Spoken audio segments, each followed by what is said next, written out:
This is the Nintendo Switch. We gotta go! We gotta go! So, I got the Nintendo Switch, I got the big one. Animal Crossing came out and like the lockdown started. This was a game that like if you were not a gamer, this was a game that you can still get into. And during the coronavirus pandemic of 2020, finding one was harder than finding toilet paper.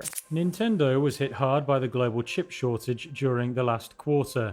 The gaming giant announced Wednesday it sold 23% fewer Switch consoles in the April to June quarter than a year before. More and more companies are weighing in on the impact to their bottom lines. Nintendo, chip shortage, production delays, and higher prices have really made it tough for people to find a vehicle. Chips are needed for just about all devices: laptops, home appliances like refrigerators, gaming consoles, and medical equipment. But folks at home might be wondering, why is such a big deal for manufacturing something so small, the size of a postage stamp? Why is that so important? Overall, the shortage could cost the global auto industry $110 billion in lost revenues this year. Well, semiconductors are small computer chips that power virtually everything in our lives. Every single electronic product these days has these chips in them that allow them to do what they do. Everything you're using today is part of semiconductor world. Taiwan semiconductor manufacturing. TSMC accounts for more than half of all global production of complex chips. The world's massive reliance on TSMC may also leave the global chip supply vulnerable to earthquakes, drought, and geopolitical tensions with China. We don't have the ability to make the most advanced chips right now. But today, 75% of the production takes place in East Asia.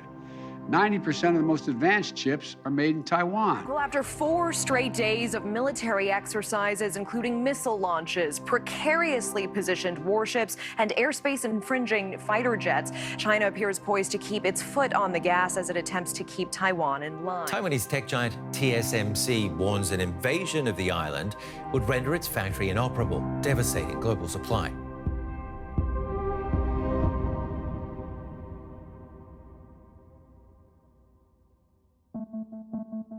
I'm Ramtin Arablouei. And I'm Kenny Malone. And you're listening to a very special collaboration between Throughline and Planet Money.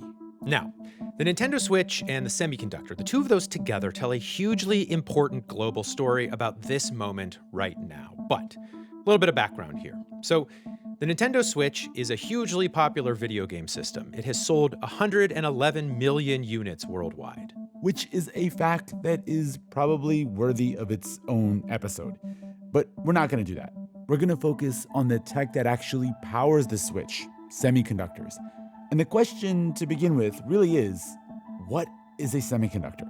Yeah, semiconductor is a specialized material that can do a huge number of jobs depending on how you manipulate that semiconductor. And without getting too technical, no semiconductors, no advanced computing. Like, that's the bottom line. And so semiconductors are in everything. Cars, laptops, phones, ATMs, satellites, even nuclear weapons. Almost all of the world's most advanced semiconductors are created on one island, Taiwan, which sits about 100 miles southeast of China. And its semiconductor industry makes it one of the most important places on Earth. If you think about semiconductors like oil, right, then Taiwan is kind of like the technological Saudi Arabia. Some observers have even called Taiwan's semiconductor industry its silicon shield. And Taiwan has needed that shield. Since 1949, China has been run by one government and Taiwan by another, and China has never recognized Taiwan as an independent country. China has again said it will, quote, reunite Taiwan with the mainland as tensions ramp up further between Beijing and the self-governing island. Taiwan disagrees with a pledge to defend its sovereignty and democracy. The U.S. does not have formal diplomatic ties with Taiwan, but has pretty much supported the island as a buffer against China. A resounding show of American support for Taiwan. U.S. House Speaker Nancy Pelosi landing in Taiwan Tuesday. A display of defiance, ignoring days of perilous warnings from China. Are you willing to get involved militarily to defend Taiwan if it comes to that? Yes. You are. That's the commitment we made. So these three places have formed a kind of weird love triangle, and Taiwan's rise as a major tech power has added more tension to that relationship. the story of how one tiny island got caught in between two world superpowers is fundamentally an economic story. It is a story of how Taiwan attracted its best and brightest back to the island and created Asia's version of Silicon Valley, a reverse brain drain built on semiconductors. In this episode of Throughline from NPR, in collaboration with Planet Money, also from NPR, we're going to trace the story of Taiwan's rise through its biggest economic success and through the eyes of an entrepreneur who put a lot of semiconductors into the Nintendo Switch, while keeping our own eyes on the rising tensions between the US and China and what it could mean for all of us. Coming up, the Taiwan miracle. Hi, from Knoxville, Tennessee. This is Mary, and you are listening to Throughline from NPR.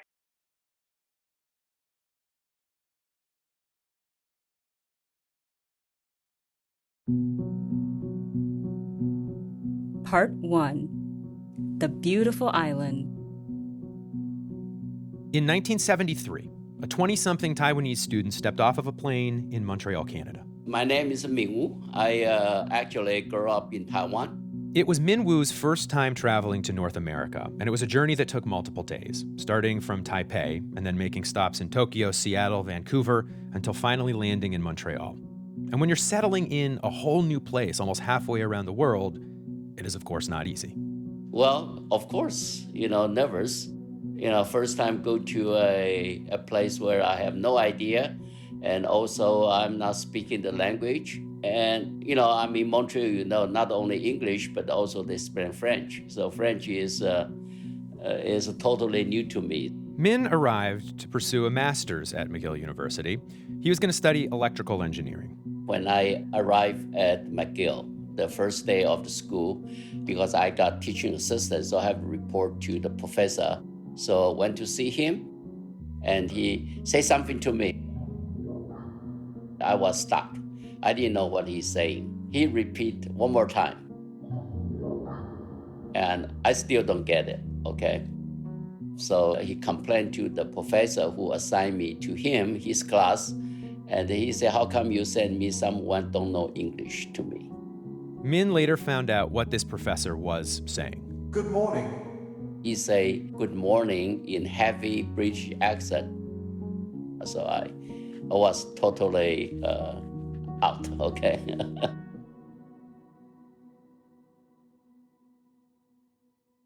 It was a rough start, but Min was going to stick it out.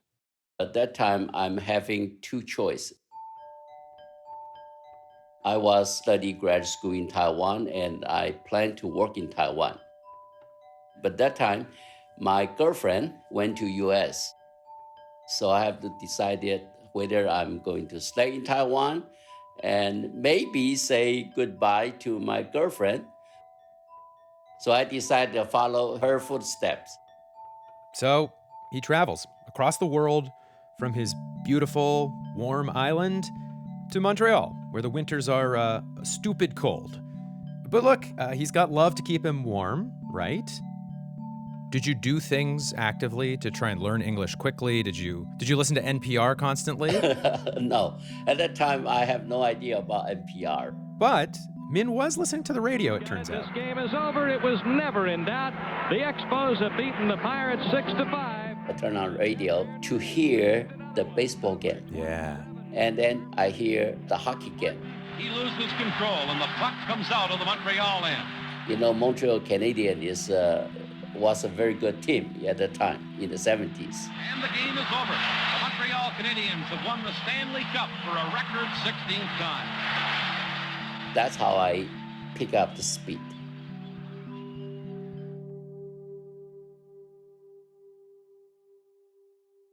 Min was going through all of this because he had a vision, another love. When I was undergraduate, I already fell in love with semiconductor. Semiconductors. Even in 1973, in the infancy of the computer age, Min Wu recognized that those little components that help computers run were the future. He could see it, and he could see his own future there too. I think that will have a huge potential That's the impression I got myself at the time. And back in Taiwan, the government was also recognizing the technology's potential. So that's where KT Lee came in.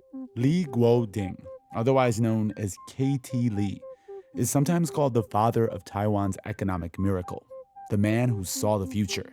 He's a hero in modern Taiwan. My name is Tom Gold. I'm a professor of sociology at the University of California, Berkeley, and my field of expertise is actually political economic development in East Asia, primarily China, Taiwan. Tom has been visiting and studying in Taiwan since 1969. He's also written a book called State and Society in the Taiwan Miracle. And he actually met KT Lee. We wanted to talk to him because he's watched this whole story unfold. But we'll get to that. First, though, we need to go back before the miracle.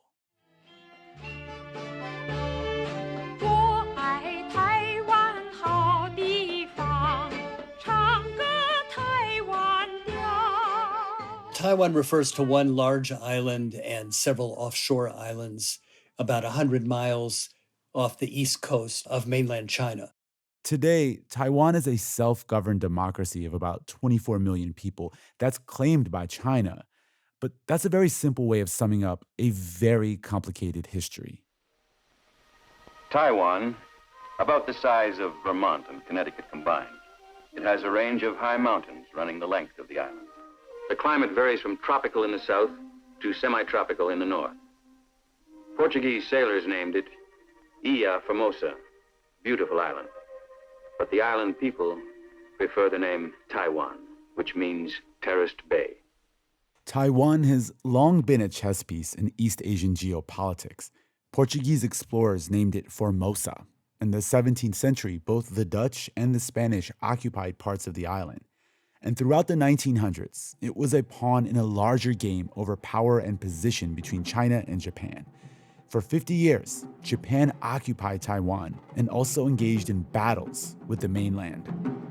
In the 1930s, a military conflict arose between China and Japan, which resulted in an all-out war in China that lasted for almost a decade. The shared goal of driving out the Japanese led to a reluctant and uneasy alliance between the nationalists, led by a man named Chiang Kai-shek, and communists led by Mao Zedong. They defeated the Japanese in 1945 and then turned their guns right back on each other. A few years later, the communists emerged victorious, and the nationalists were literally pushed off the Chinese mainland.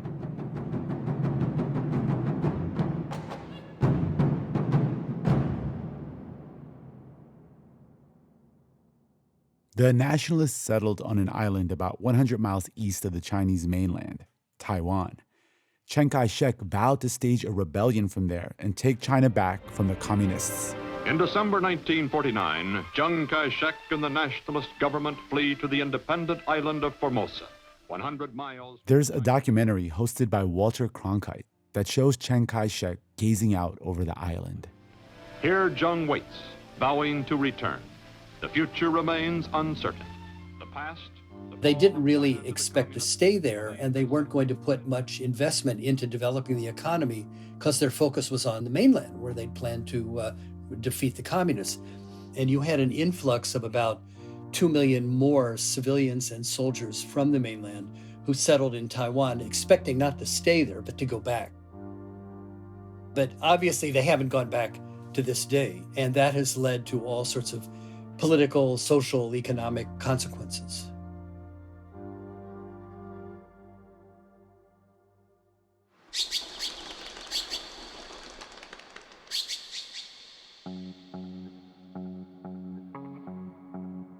After finishing school in Montreal, Min Woo decided to head south to the U.S., towards a place that would become the beating pulse of the tech industry. Mile upon lush green mile of fruit trees, heavy with apricots, cherries, almonds. Marketers had dubbed it the Valley of Heart's Delight. But for decades, it had just been home to a paradise of produce, which of course would become Silicon Valley. Min studied at Stanford there, then went to work at Intel. You're creating things which change the way people work, the way they learn, the way they play, the way they communicate, the way they live their life. By this point, Min says that his English had improved a lot, but he found that it still wasn't good enough. I did a very good job on technical side, but I lost battle as a program manager position because they tell me there's another guy and his English better than me. I lost the battle. So English was often part of the battle during your time in the US. Yes, exactly. And that's also the reason for me to go back to Taiwan.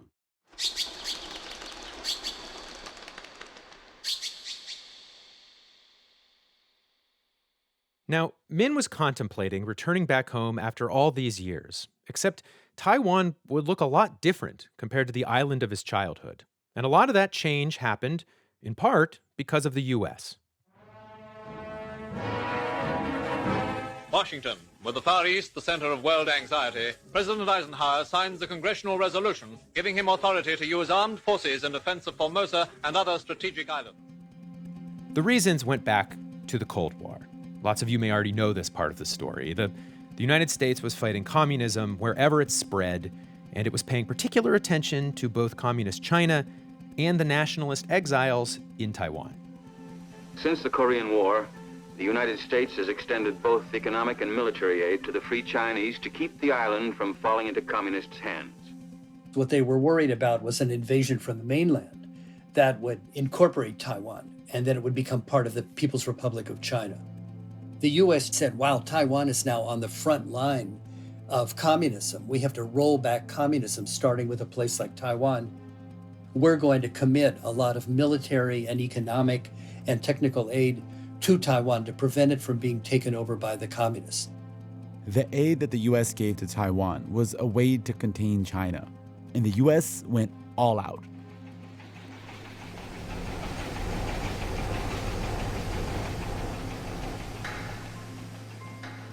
We were providing grants, we were providing loans, we were providing subsidies across the board.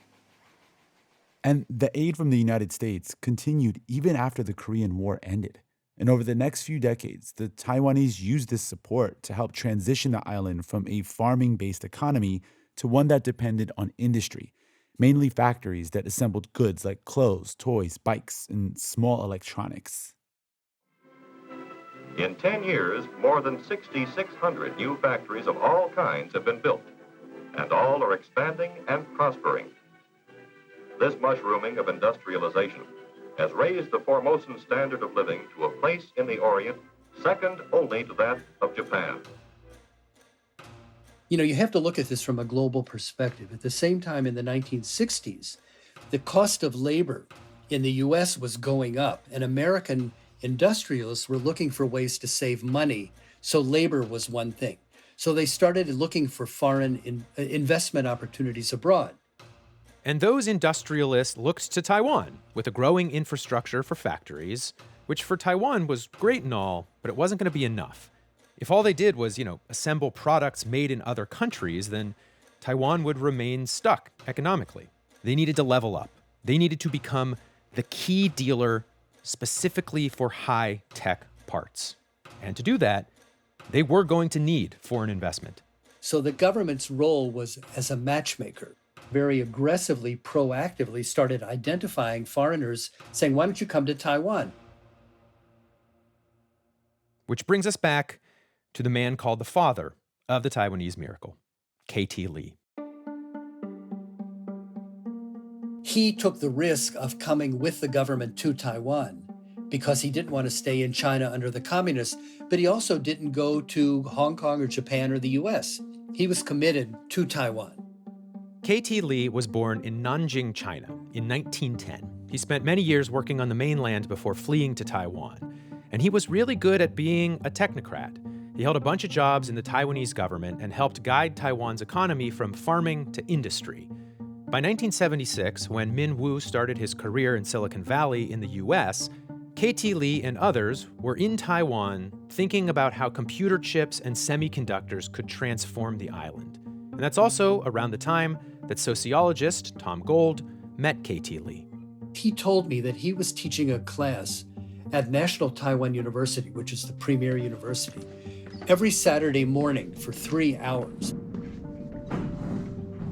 And he was going to invite the leading entrepreneurs and government officials and planners and journalists and professors to talk about their experience with Taiwan's rapid economic development. So every Saturday morning, I would go to this class, which was conducted in Chinese.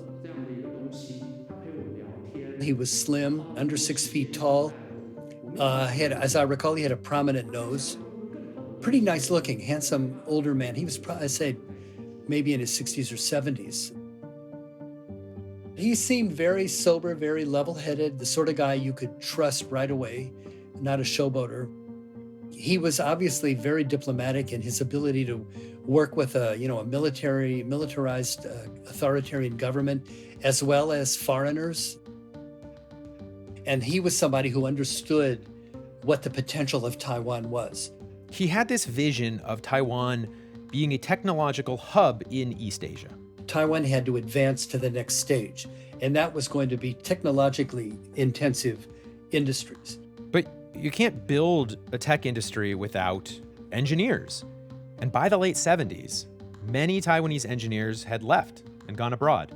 A lot of the people who graduated from engineering schools in Taiwan felt that their future really didn't lie in Taiwan. So a lot of them came to the US, and they started working for companies like Texas Instruments and companies in Silicon Valley, which was just getting going. So what did KT Lee do? He crossed over the Pacific to try and bring them back. Coming up, KT Lee's vision meets Min Woo's ambition, and Taiwan changes forever.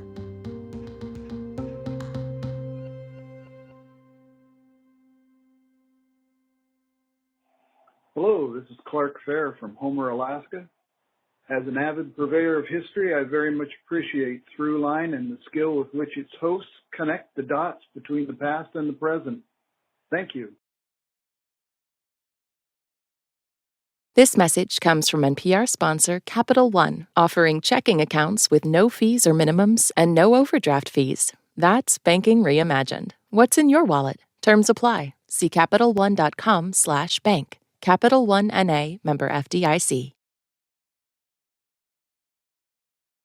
Part 2. The Perfect Client. By the mid-1980s, Min Woo was a successful engineer. We already in California for 12 years. He was about 40 years old. He'd married his girlfriend, remember the one he went to Montreal for. And they had had a couple of kids. He was working at Intel. All in all, most people would consider this a success. But Min wanted more. He wanted to start his own company. And so he did, with a few of his friends. But very small. At that time, we have 4 people, 5 people to get started. What is the name of that company and what are you doing? Called Macronix Inc. Macronix Inc. It was a typical startup.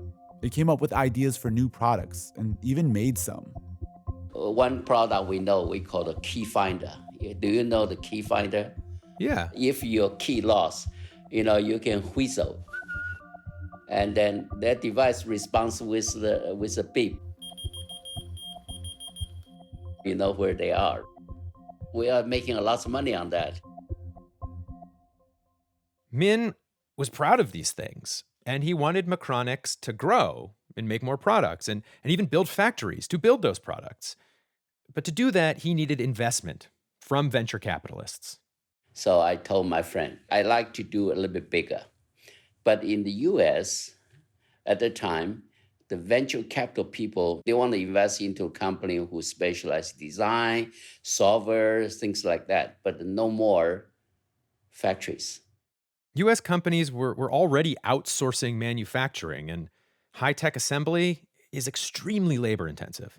The VC company only look at return, right? If they put $1 million somewhere, they want to have $100 million back. While Min was out there unsuccessfully trying to attract investment, KT Lee was in Taiwan trying to convince investors to buy into Taiwanese companies that were trying to establish themselves on the island.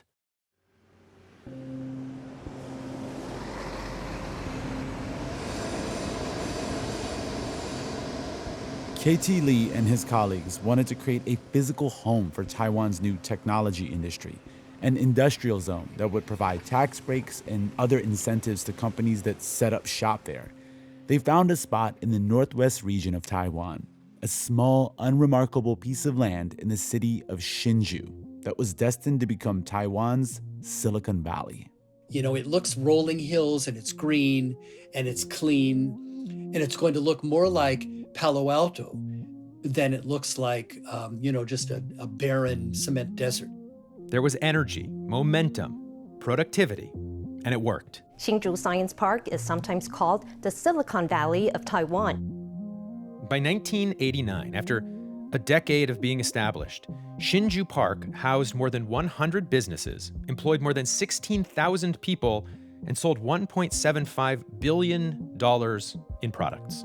New statistics from the Finance Ministry reveal the impact of Hsinchu Science Park on the changing geography of wealth in Taiwan.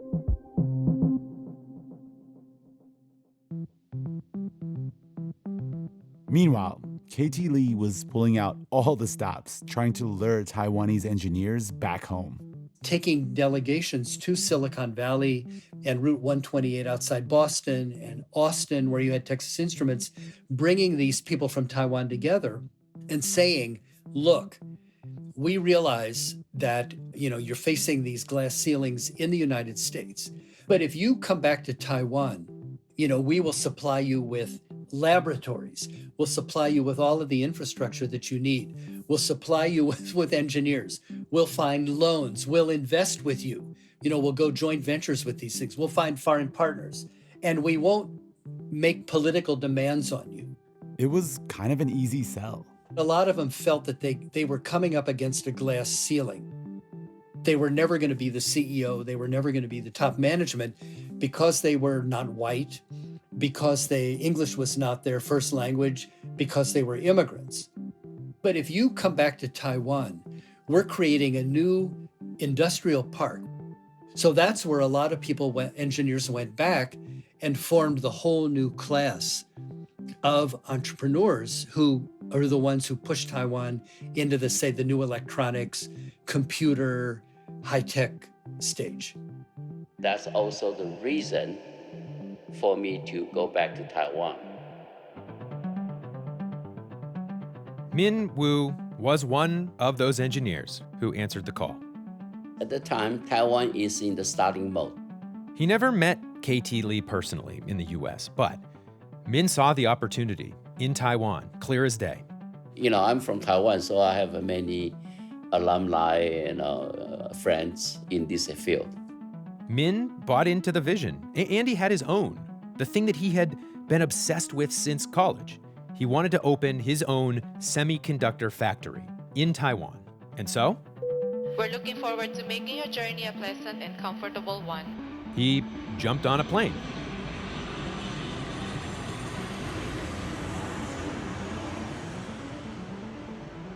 So, how often are you going back and forth between North America and Taiwan before you start your business in Taiwan? Once a month.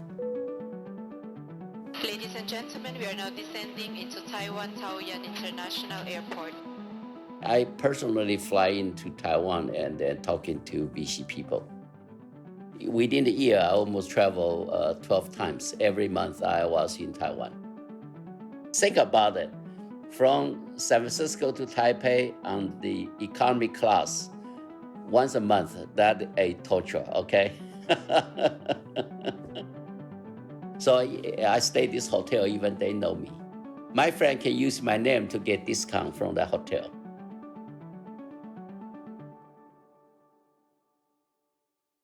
The Taiwanese government had established various partnerships to find money for tech entrepreneurs in Taiwan, including with American VC firms. This irony wasn't lost on Min Woo. So you had to go all the way back to Taiwan to get an American venture capital person interested in you. Yes, that's correct. 12 times. 12 times, that's right. In this process, he did scrape up some investment, but none of it was enough to build a factory. Remember, factories are expensive, And semiconductor factories are even more expensive to make. They take years to build. They're these massive facilities with clean rooms that have to be more sterile than an operating room to prevent any dust or dirt from getting into the semiconductor. So while he laid the groundwork for that, Min needed to come up with another way into the industry. And he found the perfect client. This boy is doing more than just playing a video game. He has entered another world. Oh, yeah. Nintendo. Nintendo is, well, almost the most fun a kid can have. The original 8-bit system, the one where you had to blow on the cartridge and somehow that seemed to make it work. It may be the most addictive toy in history.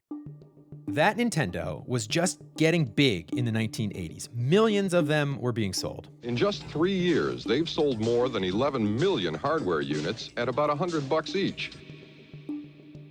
And like most computer systems, semiconductors were critical to making video game consoles like Nintendo's. The only problem was that the US and Japan were in trade wars during the 1980s, and Japan was making the chips for Nintendo. With the U.S. economy sinking, there is growing pressure in this country to get a better trade deal with the Japanese. And that's not going to be easy because of the different way each country views both the causes and the cure. But after a bunch of pressure from American businesses and a tense negotiation, the Japanese eventually agreed to open up its chip market to American companies. And Min was like, I'm getting in on this. It's a little complicated, but basically what he did is he took advantage of the fact that he'd set up businesses in both the US and Taiwan, and he snatched those Nintendo contracts right up. I'm the only US company doing the read-only memory. He's talking about semiconductors. I'm the only one, so they have to buy from me. But he still didn't have a factory to actually make semiconductors. Yeah, I know, it's weird that he gets a deal to deliver semiconductors for Nintendo, but he still can't actually make them. So whose semiconductors actually ended up in the Nintendos that were then shipping to the United States? At that time, the biggest company called Samsung. Oh, they're Samsungs. We are buying Samsung and then selling to them, okay? Min-woo came up with the ultimate scheme. Basically, he was buying Korean semiconductors from Samsung to sell to the Japanese using a Taiwanese company that, through a technicality, was able to appear as an American company and funding it all with the VC money he'd gotten in Taiwan. I know, it is a lot. And this scheme allowed him to start raising funds to actually build his own factory in Taiwan. And at that point, is Nintendo your biggest client? Yes, still. Even today, still number one. Coming up, Min-woo builds his factory. Taiwan builds an industry, and China takes notice.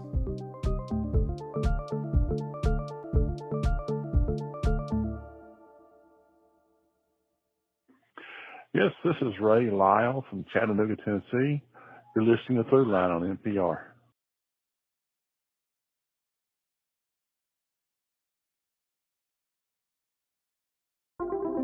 Part 3. The Miracle. It was 1989. Min-woo's scheme to raise money for his semiconductor factory was working. He'd left behind Silicon Valley to go all in with Taiwan's Hsinchu Park. But when he arrived, it wasn't like there was a broy, sunny office with cold brew on tap waiting for him. I come back to Taiwan, and then I only find a desk.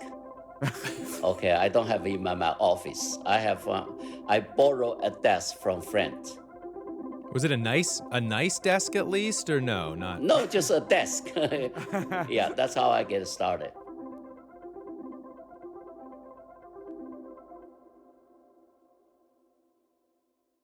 The government of Taiwan is actively wooing its sons and daughters home. Its 2 offices in California maintain data on nearly 3,000 engineers and computer scientists, information they make available to Taiwanese talent scouts. Min-woo was his own talent scout. For months, he'd been recruiting other engineers, people like him who were originally from Taiwan or Hong Kong, to establish Macronix Inc. in Taiwan. He came with his flashy sales pitch and his own firsthand experience of being belittled and dismissed because of his English. One of the reasons is, again, is related to the language, because language is the ceiling for those excellent engineers to grow. Here's a passage from a LA Times article from 1989 about Silicon Valley's reverse brain drain to Taiwan.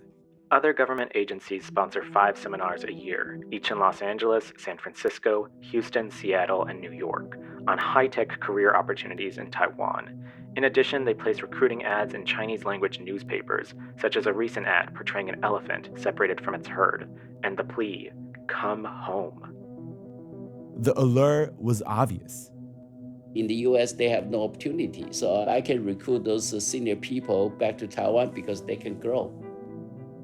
I recruit several people I know, but then from them, I look into more. And then this is the first time I bring those people back to Taiwan. So that was a reverse brain drain.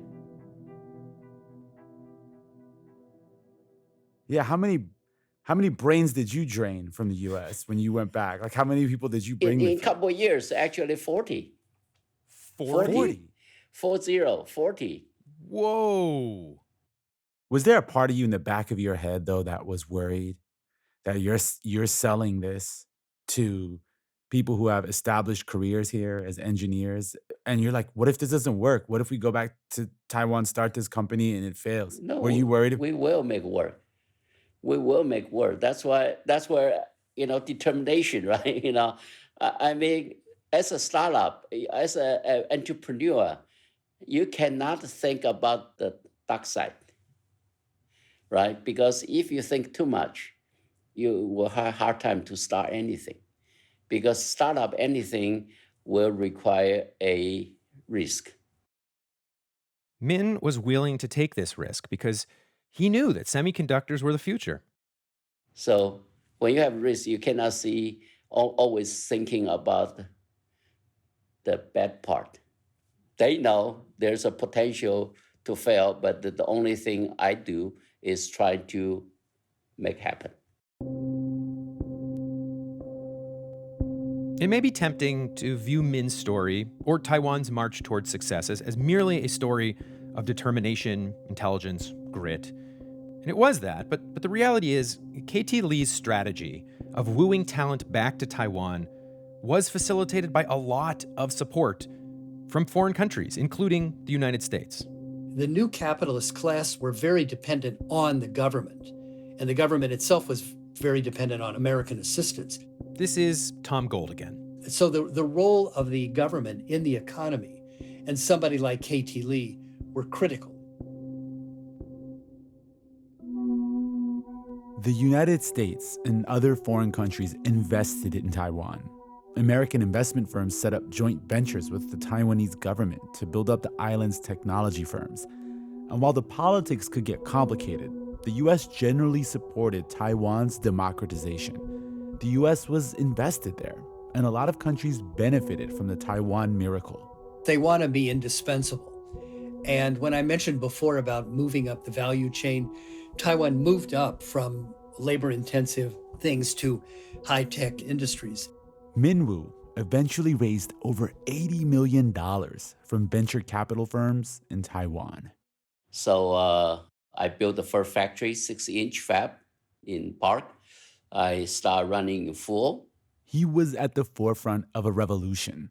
By the late 1990s, semiconductor factories were popping up all over Taiwan. Hey there, tube heads, wake up! You know that $49.95 check that Granny sent you? You know that'll get you your very own Nintendo Entertainment System. Get one and you can play the new Mega Man 6 and battle evil robots. Now that he was making his own semiconductors, the highest quality he would add, Min's deal with Nintendo got bigger and bigger.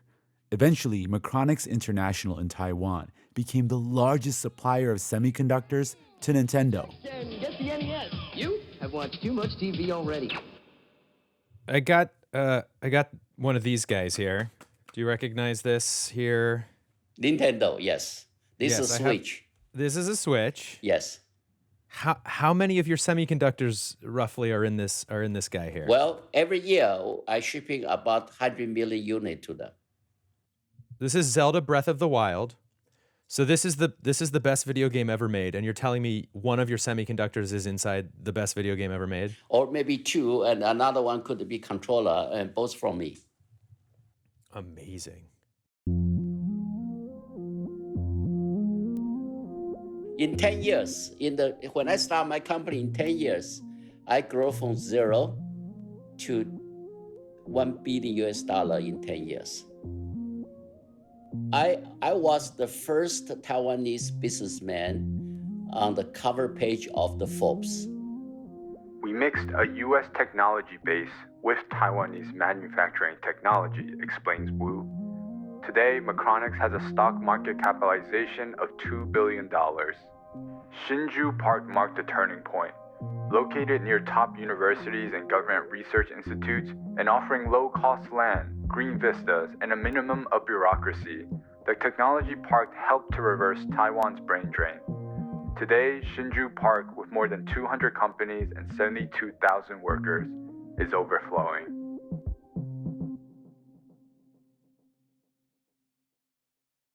By the start of the 21st century, Taiwan's transformation into a technological powerhouse was complete.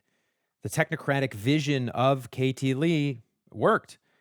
Today, Taiwanese companies control almost all of the world's supply of advanced semiconductors. And Macronix Inc., Min Wu's company, is valued at close to $55 billion.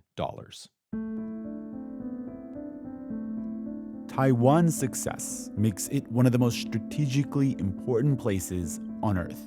It's a blessing and a curse, protection and attention. If the supply of semiconductors gets janky, then it could have a devastating effect on the economies of countries like the US or China. As you can imagine, this only heightens the drama between the two. Now, tensions between the US and China over Taiwan are peaking. In the latest, Beijing has now issued fresh warnings on the issue. China's guns exploded with anger, once again near Taiwan. More war games after another US congressional delegation landed in Taipei. Some experts are now saying that China's behavior suggests that they might be willing to do anything to take over Taiwan. Taiwan, they consider a province of China that was stolen by the Japanese and then occupied by the government that lost the Civil War and then protected by the United States, which is preventing it from being reincorporated into China. Beijing's communist leadership claims the democratic island as its own and threatens to unify Taiwan with the mainland by force. So the PRC talks about reunification when they talk in English. In Chinese, it just means unification, reunification. But the people in Taiwan say Taiwan has never been part of the People's Republic of China. So you can't reunify us because we've never been unified by you. You know, it walks like a duck, it quacks like a duck, but nobody dares call it a duck. And Beijing gets really angry if people sort of give Taiwan credibility as an independent sovereign country. And the US under Trump and now is continuing to really raise the profile of Taiwan in American global politics. China's attitude is, if we invade Taiwan, we're not invading a sovereign country. There is no sovereign country called Taiwan. And hardly anybody recognizes the Republic of China as a sovereign country. It's not a member of the UN, so don't tell us what to do. It's purely a domestic matter. But at the same time, China does lots of business with Taiwan. They buy Taiwanese computer chips just like the rest of the world. And so there is an argument that because Taiwan has made itself a semiconductor powerhouse, invading Taiwan would be irrational for China. We ran this theory by Tom Gold. What is rationality? You know what? We may think something that somebody's doing is crazy, but in terms of their frame of reference, it's perfectly logical, perfectly rational. And don't tell us what to do. And the Chinese attitude is, well, the US created the post-World War II international system, and yeah, we've done really well with it, but the time for American hegemony is past, and it's, we don't want a superpower running the world and telling us what to do. And we're going to go our own path. And that's rational from our standpoint.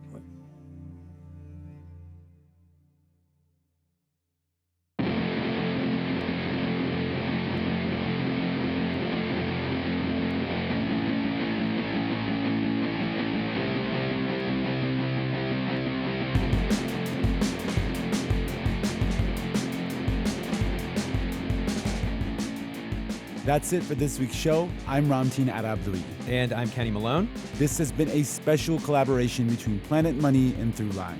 Thanks for doing this, Kenny. It is absolutely my pleasure. Thanks for letting me be here.